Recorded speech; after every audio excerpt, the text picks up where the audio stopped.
Buenas tardes a todos, gracias por estar acá. La verdad que bueno, es un placer ver tanta gente, como dice Luis, uno ya siente y ve que no va remando contra la corriente, sino que la ola va haciéndose cada vez más grande y dejarse llevar es cada vez más fácil, ¿no?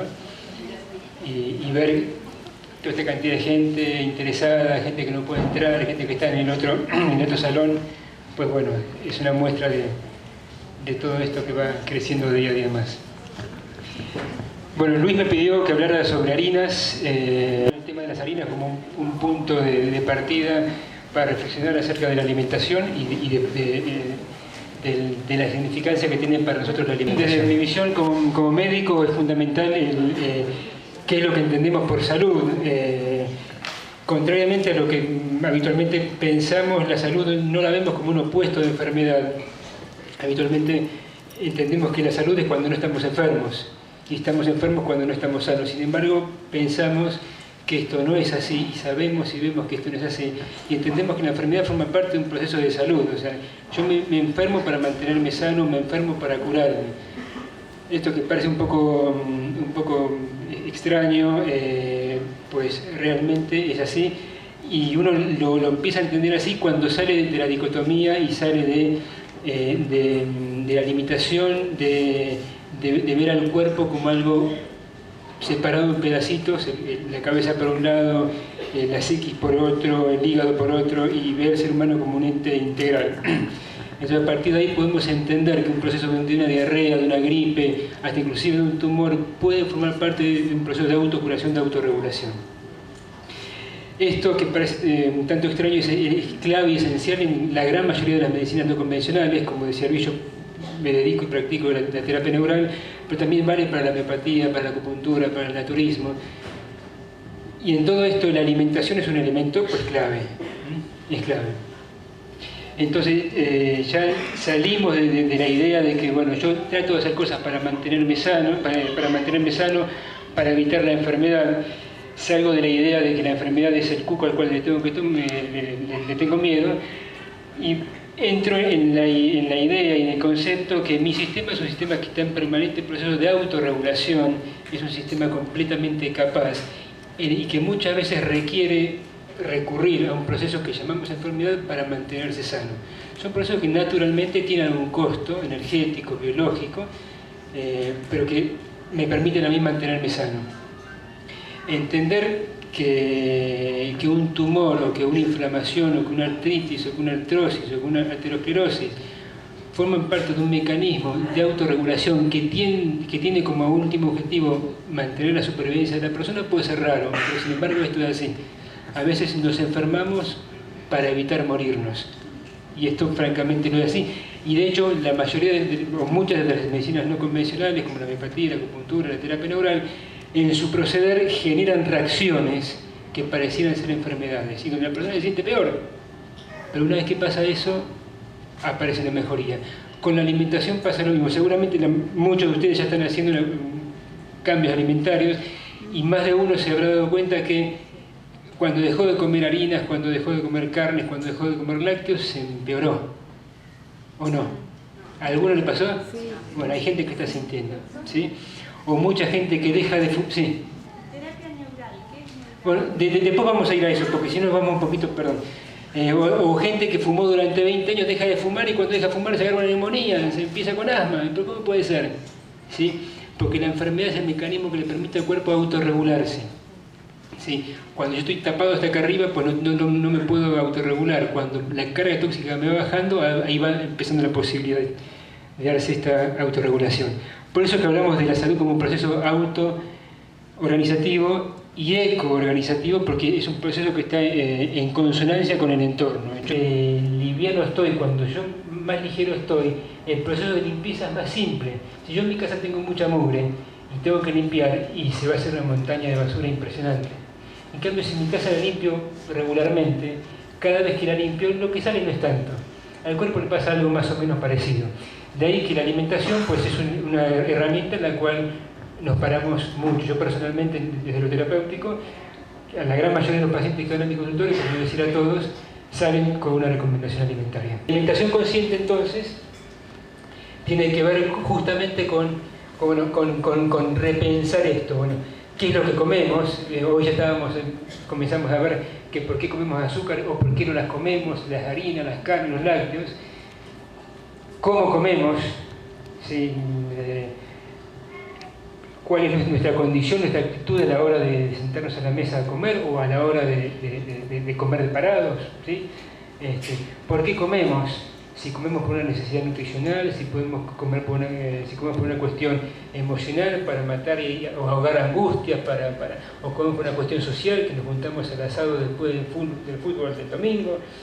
¿Y cuánto comemos? Si comemos hasta que reventamos, si comemos hasta que saciamos las angustias, si comemos hasta que sentimos que comemos lo suficiente para satisfacer nuestras necesidades. Siguiente. De alguna manera, la alimentación consciente tiene que ver con, estos son, reflexiones personales, ¿no? Tienen que ver con volver a la alimentación, un acto consciente, voluntario, deliberado y libertario.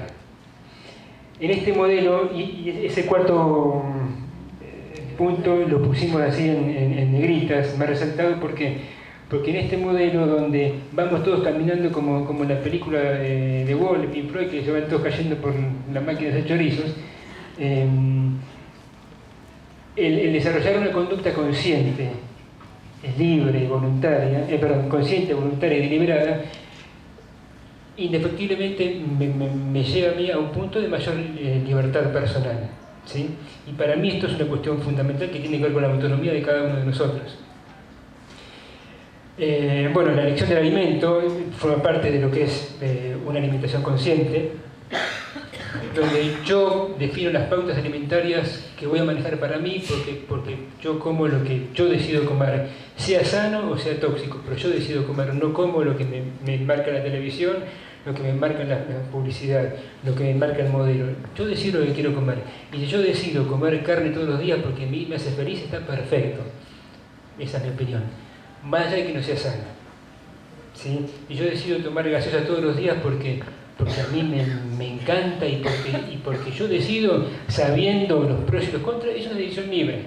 Ahora, cuando yo decido sin saber lo que decido, cuando yo tomo gaseosas sin saber que eso es veneno, cuando yo tomo gaseosas sin saber que eso está precisamente diseñado para generarme una necesidad de tomar más y más y más y que me nutre cero y que me enferma mucho, entonces esa no es una decisión libertaria ni libre. Y esto es lo que yo personalmente entiendo como la soberanía alimentaria.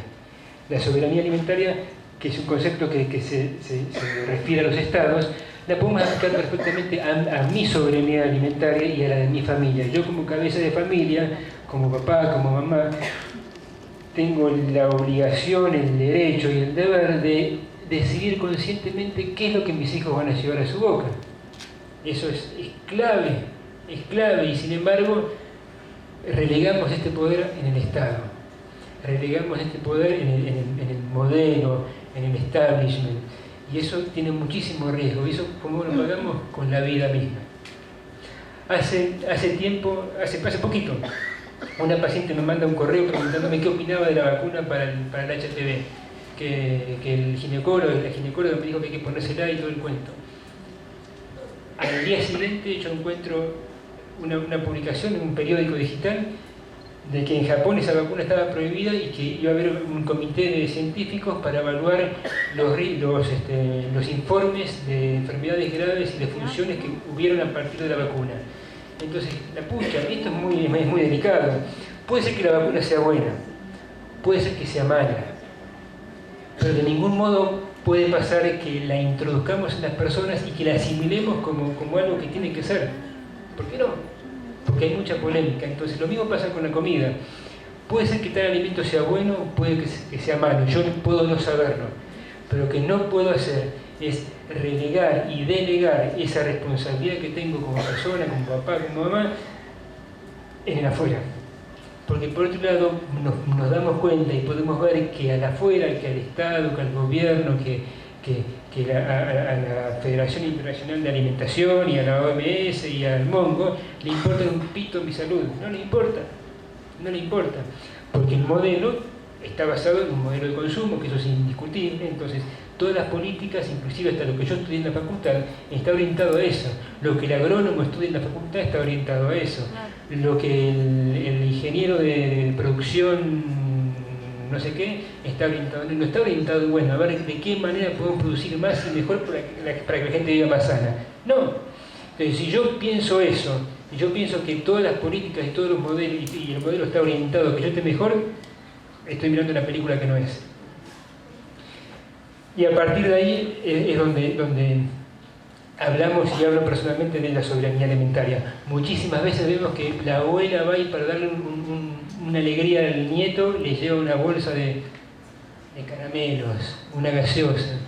Pero lo que pasa es que nunca se puso a pensar que esos caramelos, como bien dijo hoy Alfonsina, son causa de enfermedad. Son causa de enfermedad. Aumenta el riesgo de diabetes, aumenta el riesgo de cáncer. Y eso está bien, porque se come un caramelo, nadie le va a dar un cáncer por un caramelo ni una diabetes. Pero lo que sí pasa con un caramelo, y esto hoy se sabe, es que se altera la psiquis. Porque lo primero que se altera son nuestras funciones más sutiles. Para que yo desarrolle un cáncer, desarrolle una diabetes, una arteriosclerosis, y me va a faltar tiempo. Es raro que a los 10 años me pase eso. Empieza a darse las primeras transformaciones hacia eso. Pero lo que primero va a pasar y va a pasar inmediatamente va a ser la alteración psíquica, psicológica. Y uno lo ve enseguida, cuando ve un chiquito así, de este tamaño, que se puede tomar una botella entera de Coca-Cola. Y uno dice, pero ¿cómo puede ser que tiene un estomaguito chiquitito así y le entra 1 litro de líquido? Imposible. ¿Cómo es posible? Fíjense la violencia que genera esta mezcla de químicos y sustancias, que le altera su percepción natural de saciedad, y puede seguir tomando, y se orinan y siguen tomando. Es un disparate. Y la mamá y el papá muchas veces le compra esas cosas a los nietos, a los hijos, pensando que le están haciendo un bien. Sin embargo, pues nos damos cuenta que lo más alejado de la realidad, para bajar la tasa. Si yo cada tanto me enfermo, hago una gripe, levanto temperatura, quemo toxinas y me pongo en reposo. ¿Por qué es tan importante el sentirse mal cada tanto? ¿Por qué? Porque yo cuando me siento mal, ¿qué hago? Me quedo en casa, no como, me quedo quieto, me desestreso, de pronto me siento muy mal.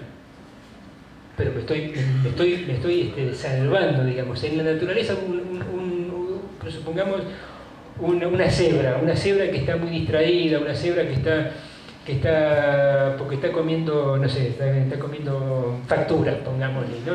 Y que anda muy pesada, y que anda, como está pesada, anda distraída y demás, corre riesgo, porque no se va a dar cuenta cuando viene el león. Y se da cuenta, va a estar más pesada y se la va a comer el león. Entonces, ¿qué va a hacer la naturaleza? ¿Qué va a hacer su propio cuerpo? La va a enfermar. Se va a enfermar, entonces de esa manera deja de comer, de esa manera de pronto tiene una diarrea, tiene un vómito, se desintoxica, porque el sistema propio de la cebra está percibiendo que la cebra misma está entrando en una situación de riesgo para su propia vida. Entonces la saca de ahí. ¿Sí? A veces una persona vemos que fuma, que tiene sobrepeso, que anda muy estresada, que va de un lado para el otro, que tiene la presión alta, y pácate, le da un infarto. Y de pronto el tipo no se muere. O sea, son cosas que tienen un costo biológico importante, pero de pronto el tipo no se muere. Pero ese infarto, si la persona no se murió, le salvó la vida. Puede que quede medio rengo, que quede medio mal, pero ¿por qué le salvó la vida? Porque le permite bajar, porque le permite quedarse quieto, porque le permite de pronto darse cuenta de la situación de riesgo donde estaba y hacer una relectura de su propia vida y modificar. Hay gente que se da cuenta de esto y a partir de ahí modifica. Y mucha gente, a más de uno que le ha pasado, que después de un proceso de enfermedad cambia su vida. Hay gente que eso no lo entiende. Y dice, no, pero con esta pastillita acá que me duele el pecho se me pasa y sigo comiendo igual, sigo con el mismo estrés, y a los 2 años, 1 año, pácate, otro infarto y ahí ya no pasó. Pero el cuerpo está permanentemente, inclusive en contra de nuestra propia voluntad, tratando de salvarnos, de cuidarnos, de protegernos. Bueno, y ahora sí, digamos, con esa introducción breve, pasamos a las harinas. Si hay alguna pregunta, alguna cuestión, pues tratamos de hacer la cuestión lo más interactiva posible. Somos muchos, pero creo que se puede. Siguiente, por favor. Yo voy a hacer una pequeña descripción de las harinas, de qué son y demás, y después al final vamos juntos a tratar de sacar una conclusión respecto de cuál podría ser nuestra postura frente al consumo de las harinas. ¿Les parece? Sí, cómo no. Entonces, las harinas, y lo que entendemos por harinas, la mayoría de nosotros es el extracto, mejor dicho, es el resultado de la molienda de granos, de cereales. Los cereales son frutos, aunque sean semillitas, son frutos, frutos maduros de una variedad que llaman gramíneas. Dentro de los cereales tenemos el arroz, el trigo, el centeno, la cebada, la avena, el maíz, el sarraceno, que no es precisamente un cereal, y el sorgo. Siguiente, por favor. Para el consumo humano, la mayoría de los cereales se procesan en forma de harinas o se requieren de la cocción, ¿sí? Los cereales tienen un aporte fundamentalmente de azúcares, hidratos de carbono, como lo dan en la naturaleza, ¿sí? Está compuesto por distintas capitas, ¿sí? Tiene un núcleo interno que es donde está el germen, que va a dar origen a la plántula y a la planta nueva, que es lo que está acá abajo, ¿sí? Ahí abajo. Después una parte que se llama el endosperma, que es fundamentalmente almidón, y una cubierta que es lo que se llama la neurona, y por fuera el pericarpio, que junto a la neurona como el pericarpio forman parte del salvado. Los granos y las harinas que se utilizan habitualmente son harinas blancas, son granos refinados. ¿Y qué es lo que consumimos? ¿Qué es lo que se consume? Se consume la parte del endosperma, que es fundamentalmente almidón. Tanto el germen como la parte de lo que es el salvado, el pericarpio y la neurona, se quita. Entonces, ¿qué estamos comiendo? Almidón. La parte más rica del grano, desde el punto de vista nutricional, por el aporte de vitaminas, de fibras y de minerales, está justamente afuera, ¿sí? En el pericarpio y en esa famosa neurona. Siguiente, por favor. El grano que se consume masivamente es un grano refinado, ¿sí? El arroz blanco, el pan blanco, los fideos de harina blanca, etc. Sino que además hay cambios estructurales en el cereal respecto a lo que fueron los cereales originales hace 10.000, 7.000 años atrás. Los cambios tienen que ver con la selección, que digamos, los primeros agricultores fueron escogiendo las variedades de cereales que eran más adecuadas a sus costumbres y demás. La hibridación, que es una práctica que se realiza en la agricultura desde hace muchísimos años. El trasplante de la semilla que crecía en un lugar a otros lugares, ¿sí? Eso fue generando cambios en la estructura del cereal. Y después lo que vivimos últimamente es la modificación genética de los granos, ¿sí? Que sabemos que pasa con la soja, pasa con el trigo, pasa con el arroz, pasa como dice ahí, con la papa, con el tomate, con la remolacha. Existen ya un montón de alimentos que han sido modificados genéticamente. Y la verdad es que no hay nadie que pueda decir a ciencia cierta de que eso sea absolutamente inocuo. Todas estas cuestiones que se agregan en la alimentación gozan de la presunción de inocencia. Todo alimento y todo condimento y toda cuestión que se agrega a la comida es inocente, es inocua hasta que no se demuestre lo contrario. Lo que sucede, que es como pasa, como una de las cosas que yo le respondí a esta chica, a esta paciente con el tema de la vacuna, es que a veces necesitamos años, 30 años, para ver qué pasa. Porque yo me como ahora un plato de soja así, transgénica, no me va a pasar nada. Pero si yo me alimento durante 30 años, hay que ver qué me pasa a mí y qué le pasa a mis hijos. Bueno, esta cuestión de refinar el grano, ya sea para hacer harinas o para comer el grano blanco, le quita, como dijimos, el salvado, lo que es el pericarpio y la neurona, y le quita el germen. Y con eso consumimos porcentualmente mayor cantidad de almidón y perdemos fibra, que es fundamental para nuestro cuerpo. La fibra es un hidrato de carbono no digerible, pero ¿para qué nos ayuda? Para dar volumen a la materia fecal, para dar volumen al contenido intestinal. Y eso hace que nuestro colon trabaje mucho mejor, y está claramente conocido y demostrado que disminuye el riesgo, obviamente, de estreñimiento, que disminuye el riesgo de diverticulosis, de diverticulitis, de cáncer colónico, etc. Y además perdemos también proteínas, perdemos vitaminas, perdemos calcio, perdemos fósforo, perdemos magnesio, perdemos hierro, perdemos todo, perdemos mucho. Y otra cuestión que tiene que ver con el cambio estructural que se produce en el alimento es la cocción. La cocción. Siguiente, por favor.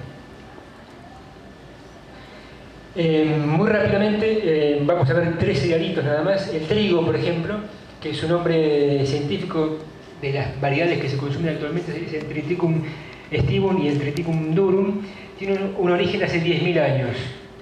¿Sí? Hace 10.000 años nuestros antepasados empezaron a cultivar trigo en la zona de la Mesopotamia, de la parte de Egipto y lo que es actualmente Palestina, o era Palestina. Inicialmente el trigo, fíjense esto, no importa que no se entienda mucho, pero fíjense para ver la diferencia.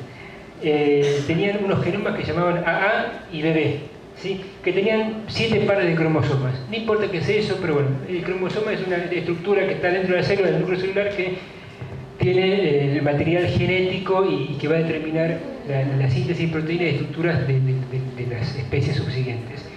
Los actuales tienen entre 14 y 21 pares de cromosomas. ¿Qué quiere decir esto? Que la estructura interna, cromosómica, génica del actual trigo no tiene nada que ver con lo que nuestros antepasados comieron hace 10.000 años. No tiene nada que ver. Y eso tiene que ver con todas las modificaciones que se han ido produciendo, buscando mayor producción, mayor rentabilidad y demás.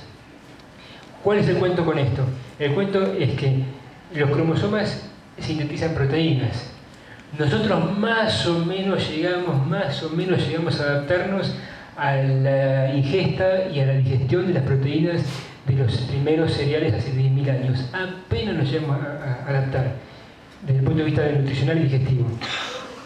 Pero no tenemos ni idea qué pasa con estos granos que tienen proteínas a los cuales nunca nos habíamos enfrentado en la vida. ¿Se entiende? Como especie humana. Siguiente, por favor. El arroz, su nombre científico es Oryza sativa. Ahí tiene distintos orígenes. Unas variedades se dan en la India, como el sativa, el montana, el glutinosa, y en África, como el glaberrida. Tiene 12 pares de cromosomas. Ha ido siendo modificado a lo largo de la historia, siempre buscando mayor rentabilidad desde el punto de vista productivo y demás, pero el arroz aparentemente es un cereal que con el tiempo tiene la tendencia a volver a su estructura original. Entonces, de todos los cereales parecería que el arroz es el más parecido al arroz original de hace 7.000 años atrás. ¿Sí? Pareciera. Eso, bueno, es un punto pues, importante. La siguiente, por favor. Y el maíz, esto es una cosa supremamente curiosa, yo cuando lo leí no lo podía creer. El maíz, sea maíz, es su nombre científico, se originó en América, en la zona de México, hace 7.000 años. Actualmente no hay maíz salvaje, y el maíz, cuando hace 7.000 años, era una cosa así chiquitita, la mazorca. Tenía 2,5 centímetros de largo, y los granitos de maíz, que hoy parecen guisantes, parecen frijoles, tenía el tamaño del arroz. Era chiquito, así era. Y eso se fue modificando a través de las hibridaciones y demás, hasta obtener una mazorca que tiene, no sé, 10 centímetros y unos granos grandotes y demás. Entonces, lo que hoy estamos comiendo no tiene nada que ver con lo que de alguna manera intentamos adaptarnos enzimáticamente y digestivamente hace 7.000 años atrás. Siguiente, por favor. Hay un médico ya fallecido, el tipo era inmunólogo, trasplantólogo, una eminencia, digamos, francés, dentro del campo de la medicina, y se volcó a la alimentación. Es uno de los referentes, y ha sido uno de los referentes en Europa del naturismo contemporáneos, y él escribió un libro que se llama La alimentación, la tercera medicina. Y él apoya muchísimo la alimentación cruda, como charlaba hoy Luis. Obviamente no recomienda los cereales, no los recomienda, y él ve en su larga experiencia que los efectos nocivos, o algunos de los efectos nocivos del consumo de cereales tienen que ver con lo que están ahí anotados. ¿Sí? Personas con artritis reumatoidea, esa enfermedad que se inflama las articulaciones, después de hacer un ayuno, mejoran. Muchos mejoran. Yo tengo un amigo que estaba invitado a venir acá, médico también, pero no pudo venir, que más de uno lo conoce por su libro, Roberto Vitale. No sé si alguno leyó el libro de él. No. Sí. Bueno, Roberto, que es un amigo querido mío, tiene una artritis reumatoidea. Que la desarrolló cuando iba a la facultad, y en su momento cuando se le inflamaron las articulaciones, él no se podía atar los cordones, no se podía peinar, estaba muy mal, y bueno, un chico de 20 y pico de años, iba con sus profesores, le dijeron, no, mira, vos tenés tal cosa, tenés que tomar de por vida tal medicación. Bueno, y él empezó a tomar al principio y vio que, bueno, recuperó, tomó corticoides y demás, y se pudo mover, pero él sabía que a los 20 y tantos empezaba con esa medicación, cuando tuviera 50, o sea, digamos, era pan para hoy y hambre para mañana. Entonces, en esa época no había internet casi, la información tenía un acceso un poquito más restringido, y él medio había leído algo y medio empezó a hacer alguna experiencia con la comida. No tenía ni idea. Entonces se pudo hacer un ayuno. Previamente le preguntó al docente, un profesor reconocido en el tema, y lo sacó carpiendo. Digo que no tiene nada que ver, que no son pavadas, que el tratamiento es ese y tal. Bueno. Y él vio que después de Roberto es más bajo que yo, más flaco que yo. Así que imaginen, todo 10 días sin comer. Casi desapareció. Pero me dice, Damián, al 10.º día podía mover las manos, podía mover los pies, no me dolía nada. Como si hubiera tomado un montón de dexametasona. Entonces digo, bueno, acá, bueno, tiene que ser por acá. Pero como no puedo estar sin comer, volvió a comer. Y volvió a comer la comida de siempre, no sé, milanesa con puré, no sé qué comió. Y otra vez se puso así. Y a partir de eso él empezó, digamos, a entender que hay una relación claramente entre lo que come y sus articulaciones. Y bueno, y empezó a estudiar naturismo, bueno, y hoy es un médico que se dedica a eso. Pero bueno, tiene que ver justamente con esto que señala Señalet respecto de las recidivas de las artritis reumatoideas y muchas enfermedades autoinmunitarias inflamatorias con la incorporación de los cereales a la dieta. Bueno, ya todos saben de la celiaquía, ¿sí?, que se origina por la intolerancia al gluten, que lo tienen fundamentalmente el trigo, la cebada y el centeno. Bueno, algunas migrañas, dolor de cabeza, esos tan intensos, con vómitos y demás, también están en relación con esto. La diabetes de los niños, algunas formas de depresión y trastornos emocionales y demás. Y todo esto tiene que ver por la manipulación de las proteínas, ¿sí?, que habíamos visto anteriormente a través de la historia de la agricultura, y por la manipulación a la hora de la cocción. Siguiente, por favor.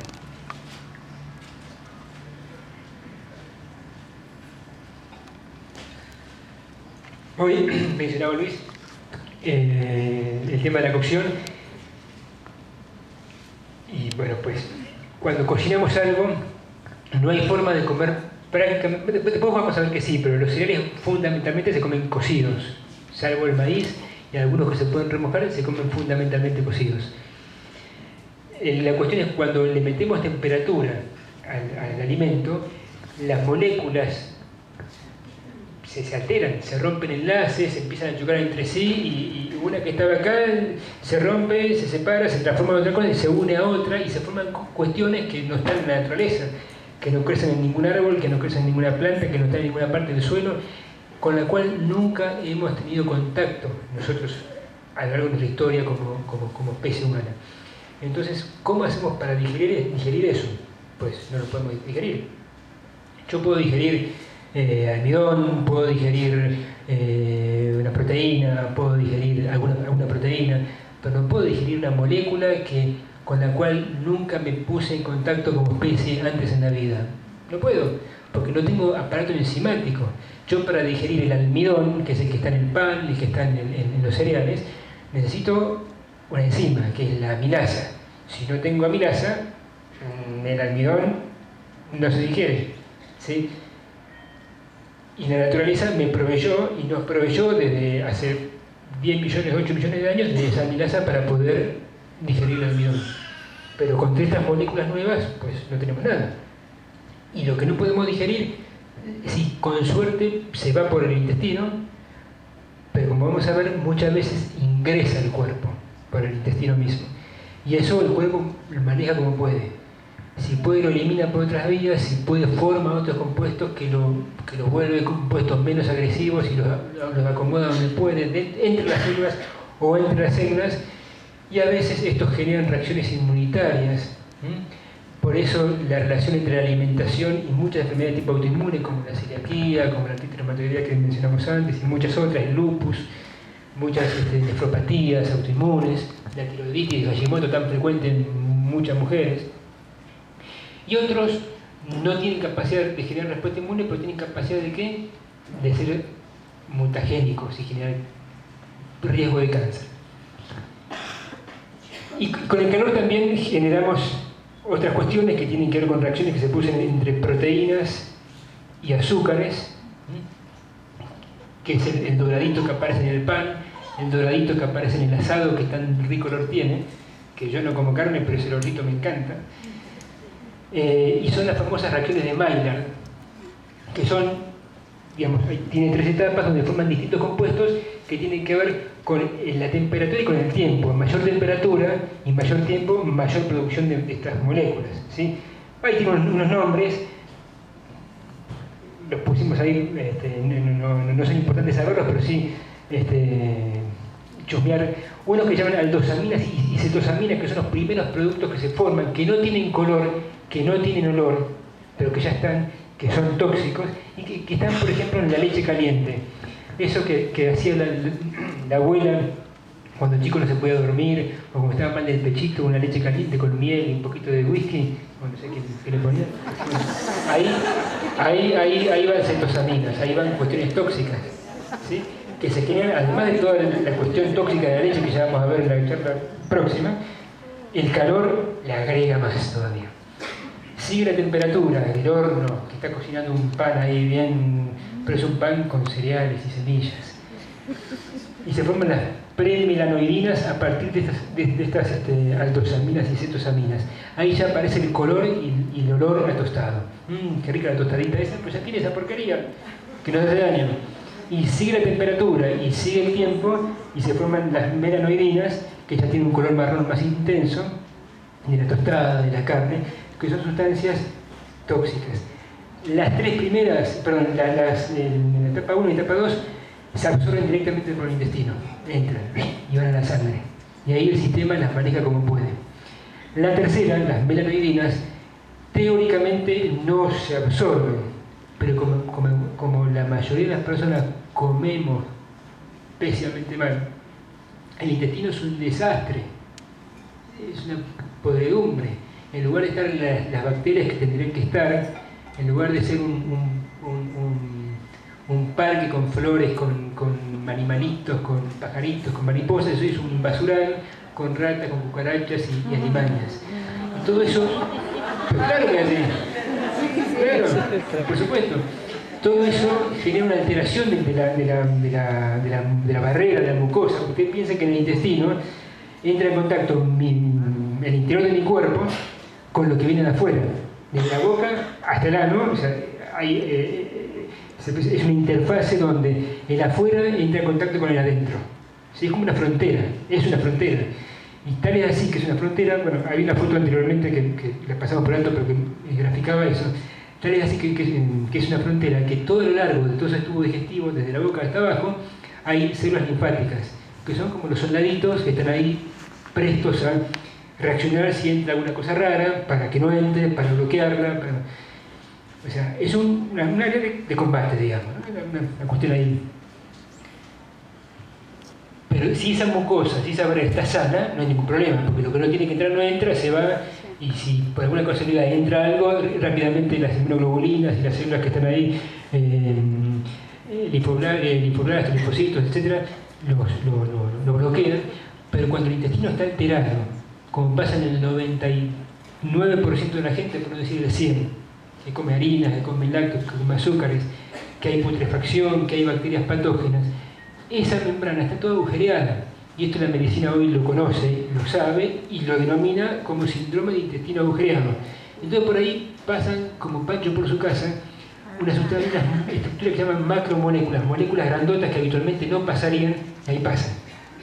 Y el problema cuando pasan es que generan reacción inmunitaria, pero no una reacción inmunitaria buena, acorde, una reacción inmunitaria alterada, estereotipada, patológica. Entonces aparecen artritis reumatoideas, aparecen lupus, aparecen tiroiditis, aparecen enfermedades autoinmunitarias, aparecen alergias, urticarias, eczemas, picazón en el cuerpo, o aparecen la posibilidad de desarrollar cánceres. O sea, de ahí la gran importancia de la limpieza intestinal, porque el intestino es la parte más sucia de nuestro cuerpo, justamente porque es por donde transitan los desechos. De ahí la grandísima importancia de tener un hábito intestinal ligero, digamos, de por lo menos 2 veces al día ir de cuerpo. Hay mucha gente que sufre estreñimiento y va de cuerpo una vez cada 2 o 3 días, una vez por semana, y lo toma como algo normal. Y eso es imposible, es imposible. Nuestros abuelos se hacían enemas cada 2 por 3, porque sabían que digamos, parte fundamental de la salud tenía que ver con limpiar el intestino. Y obvio que es así. Hoy un médico no tiene ni idea de lo que es un enema, no sabe cómo hacer un enema. Y le resulta más traumático indicar un enema que indicar una inyección o un laxante. Es una cosa absurda, cuando algo tan simple, tan simple. A alguna gente yo les digo, mire, hagas un enema, y te mira como si le hubieras dicho, no sé, una cosa casi pornográfica. Y no, yo a veces hago, para darle así como entusiasmo a la gente, hago la confesión de que personalmente yo me hago enema por lo menos 3 a la semana, me hago de café, siempre. Y no se me alteró nada, no. Al menos, y ayudan, y sirven mucho, Bueno, siguiente, por favor. Y hay un médico investigador que ya en 1990 decía que los pesticidas y los colorantes tienen menos poder mutagénico que todas las moléculas y cuestiones que se forman a partir de la cocción.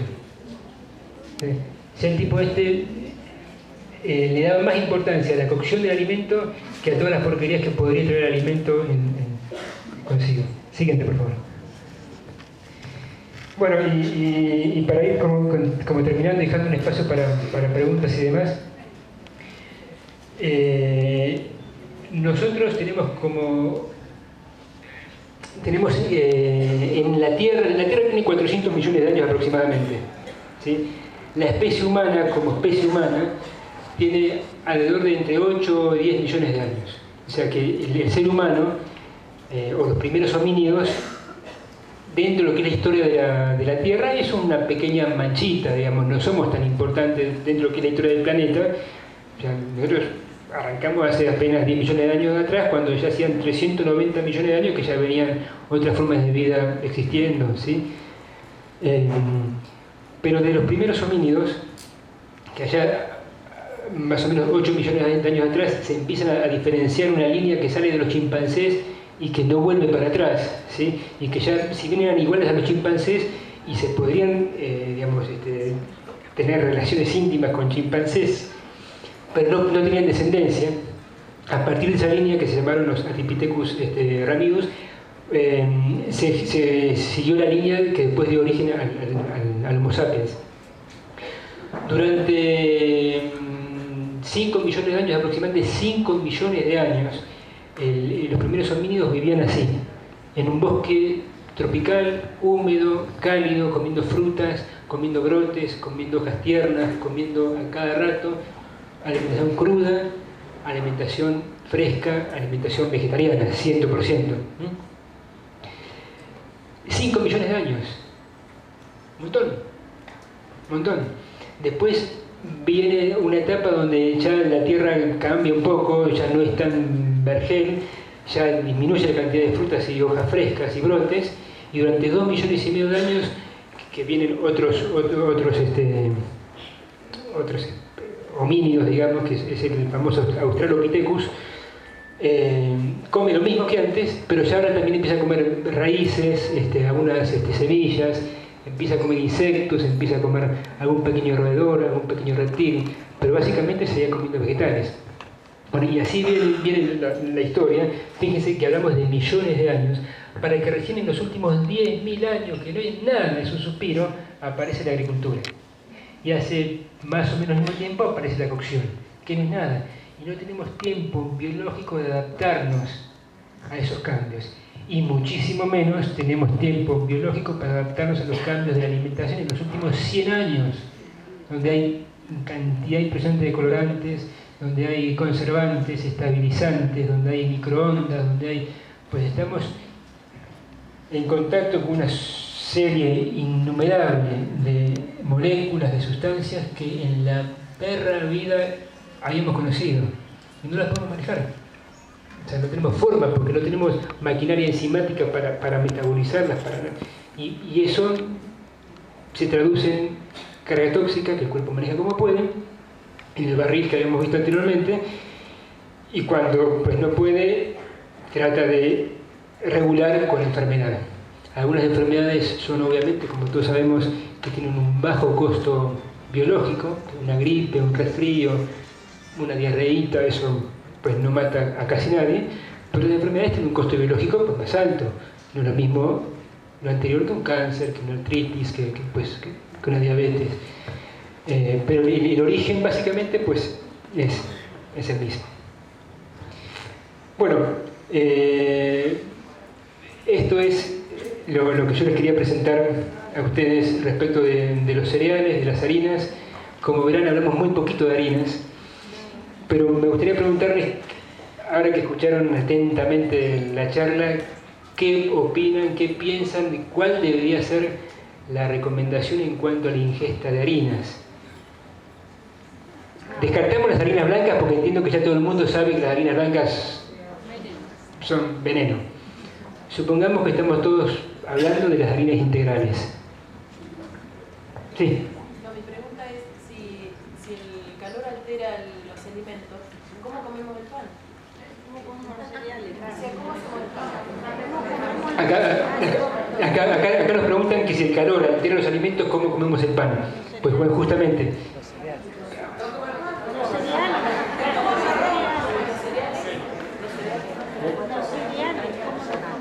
Sí. Mi pregunta es, en base a lo que vos dijiste, si han tenido tantas transformaciones genéticas en cuanto a los cromosomas, aún los cereales, aún el arroz integral que estamos comiendo, si yo me baso en eso, tampoco estoy comiendo sano, comiendo maíz, comiendo arroz integral, no debo hervirlo. ¿Cómo hago para comer el arroz integral? Bueno, esta charla y esto nos lo habíamos planteado con Luis en algún momento, la idea es que la gente, por lo menos esta es mi idea, no sé si vos Luis estás de acuerdo, no es que salgamos todos sabiendo qué tenemos que comer, qué no y cómo vamos a comer. Seguramente la mayoría salgamos y salgan confundidos, con la cabeza así, que como arroz integral, que no como arroz integral, que como harina integral, que no como... Pues está bien. Nada, es así. Yo también lo he vivido así, seguramente Luis también lo vivió así, y todos lo hemos vivido así. El punto de todo esto es volver a la alimentación un acto consciente. Y si tu alimentación era, por ejemplo, un ejemplo, ¿no? Eran salchichas, puré y tortas fritas todos los... Pedir un poquito. Si la alimentación es salchicha, puré, pizzas y gaseosas todos los días, y que ahora, en lugar de comer eso todos los días, comas 2 veces por semana y el resto tengas mayor cantidad de crudos, de verduras y frutas, pues está bien. Si tu alimentación está basada en cereales integrales, pues fantástico, mucho mejor que la anterior. Entonces, si ahora bajás la cantidad de cocidos, empezás a aumentar los crudos, aumentar las frutas, aumentar los germinados, los brotes, las semillas activadas, mejor todavía. Digamos, la alimentación es un proceso continuo que tiene que ver con, no sé, como el aprender a meditar o aprender a, qué sé yo, a pintar. O sea, no es que uno aprendió y ya está. Uno puede ir profundizando. Y tanto Luis como mi persona, como cualquiera de nosotros, vamos viendo nuestro propio proceso y vamos haciendo cosas bien, hacemos cosas mal, a veces vamos mejor, a veces vamos peor, pero tratamos de tomar nuestras decisiones de forma conscientes. Entonces, si algún día yo decidí comer tal cosa que me hace medio mal, bueno, me la banco. Y después me hice mis sesiones de lavados y ayunos y depuraciones hepáticas y todo el cuento.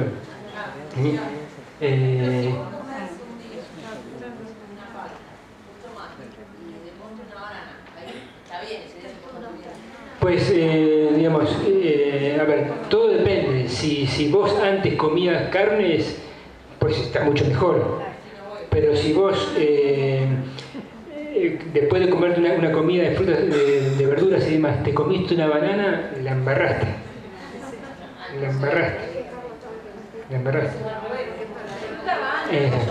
Como concepto, los postres no existen. Los postres los comemos siempre fuera de las comidas, hablando siempre de postres naturales, ¿no? Pero bueno, para quienes están en etapas un poquito más iniciales de su proceso de alimentación, ¿cuál es el mensaje? Las harinas, cuanto menos, mejor. ¿Sí? Las harinas. Siempre integrales. Si son blancas, cuanto menos, mejor. No hace falta para nada meter harina blanca para hacer un pan o una pizza o una tarta. No hace falta, porque con harina integral, sin huevo y sin leches, sale perfectamente bien.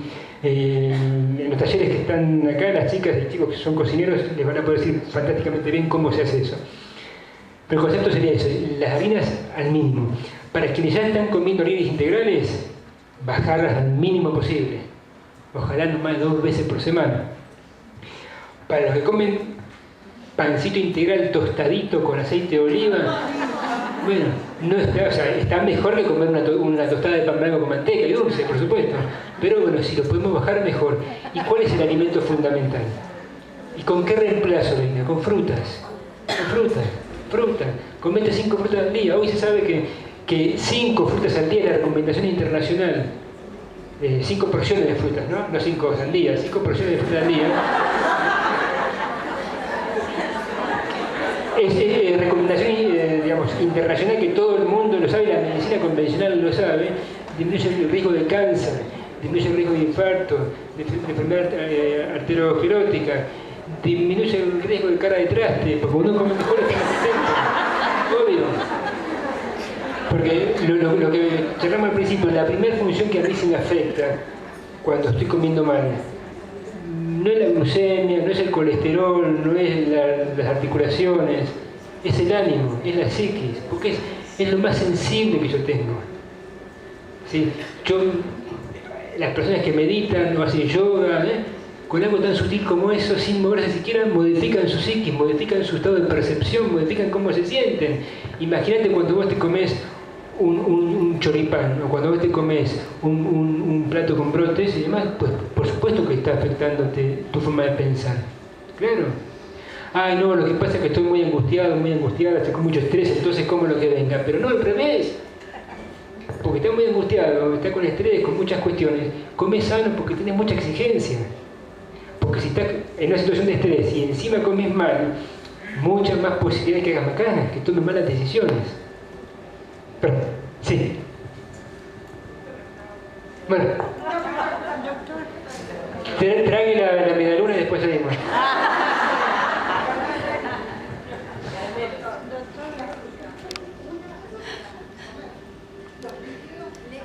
Las frutas, depende de qué fruta se coma. Las frutas siempre comerlas antes de las comidas. No hace falta 2 horas. La fruta se digiere rápido. En media hora si se come una manzana o una pera ya se digirió. Salvo que me comas muchas. Entonces ahí me demora más tiempo. No hace falta 2 horas. Sí, 2 horas después de las comidas. Depende de lo que haya comido. La idea es que cuando yo me coma, o sea, la práctica de comerme unas frutas antes del almuerzo o antes de la cena está bueno. ¿Por qué? Porque yo ya voy con la pancita no tan vacía, con no tanto hambre y como menos. Para los que tienen problemas de sobrepeso, para mí eso no me sirve. Pero siempre cuando yo voy a comer la comida, digamos, que ya haber digerido la fruta. En el caso de la banana es una fruta muy amilácea, con mucho almidón, tiene bastante más tiempo de digestión. Sí. No, el horno deshidratador está fantástico en cuanto que, digamos, acelera el tiempo de deshidratado de la fruta, no altera las características del alimento, porque entendemos que la temperatura del secado no pasa a los 60 grados. En general todas estas reacciones empiezan a aparecer a partir de 210 grados. ¿Sí? Entonces, ¿cuál es la mejor forma de cocción? Ya sabemos que mejor crudo, pero obviamente comemos cosas cocidas. Entonces, ¿cuál es la mejor forma de cocción? Al vapor. Fue una psicosis y agarrar un bate de béisbol y darle al horno. Pero sí empezar a... O sea, si yo tengo hambre a media tarde, me como frutas.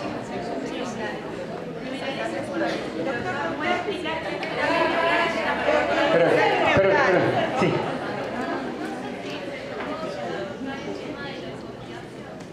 De los opiáceos. De las harinas. Pues no lo toqué ni lo voy a tocar, pero pues, digamos, dentro de todo lo que vimos, y en relación también a lo que comentamos del efecto que tienen los alimentos sobre nuestra psiquis, nuestro sistema nervioso, entran también muchas estructuras y moléculas que hay en las harinas que tienen acción opiácea. Los opiáceos son moléculas familiares de la morfina, bueno, pero tienen que ver con lo anterior, digamos, ¿sí? Sí.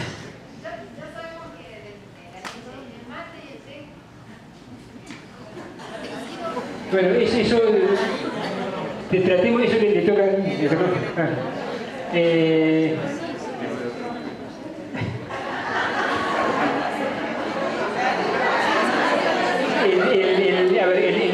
El mate es una bebida excitante, irritante. Si recomendamos, o sea, el mate no lo recomendamos. Si tomamos mate, que sea poca cantidad, no 15 pavas por día, yerba orgánica.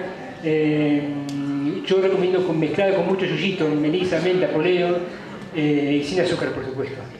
¿Sí? Eso fue en la charla anterior.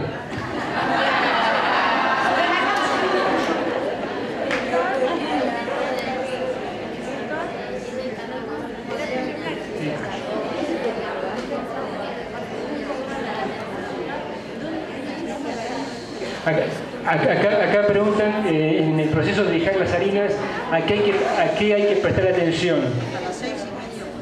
Pues a no comerlas, a tratar de no comerlas y comerlas cada vez menos. Las harinas, hay mucha gente que pregunta, bueno, ¿y cómo reemplazo el pan? El pan no requiere ser reemplazado, porque no es una necesidad nutricional, ¿sí?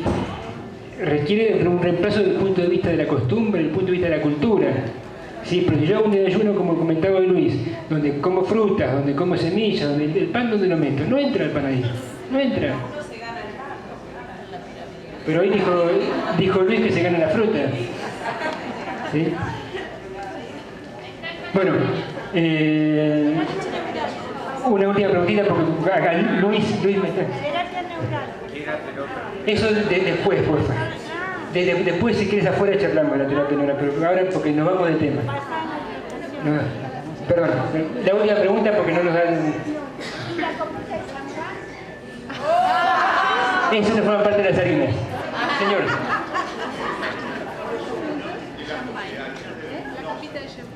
¿Harinas? De las harinas de las legumbres. Pues las legumbres requieren cocción, salvo que se las germine. Yo personalmente no tengo mucha experiencia con ellas, nunca las consumí. Las legumbres las consumo o las he consumido de forma cocida como todo el mundo o germinadas. Pero en harinas,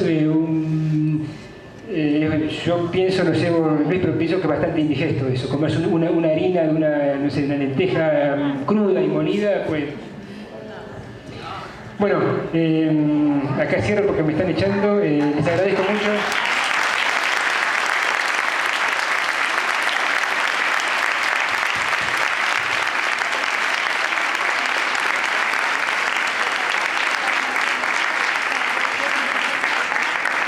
Bueno, y las felicitaciones para cada uno de ustedes por darse un espacio para reflexionar y participar en este encuentro y en el proceso de cada uno de ustedes de alimentación.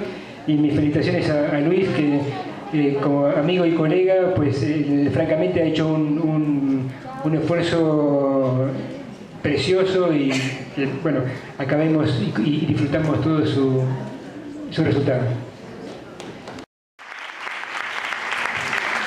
Bueno, gracias a Damián que solidariamente también hizo su aporte hoy en día en la jornada. Todos venimos así de la cochinicia de miseria. No, estamos en este camino transitándolos, como dice Damián, lo importante es que se lleven el concepto de que siempre un cambio chiquito siempre es mejor que nada. Entonces, más allá teniendo estos conceptos que comentaba Damián, uno ya puede tener herramientas. Nosotros compartimos ciertos conceptos para que ustedes vayan tomando sus propias decisiones. Obviamente, hay libros enteros que hablan sobre la harina. Esto es una puntita. Para aquellos por ahí que están muy avanzados y que están en el club de veganismo, por ahí les puede parecer una charla, mirá, usted no dijo nada nuevo. Y obvio, las charlas están orientadas a aquellos que recién empiezan y les pedimos a aquellos que están un poquito más avanzados que ayuden al otro que está al lado, como están los demás. Yo puedo contar mi experiencia. Y obviamente es una cuestión compleja la digestión, así que, bueno, les agradezco una vez más a los muchos se quedaron, hicieron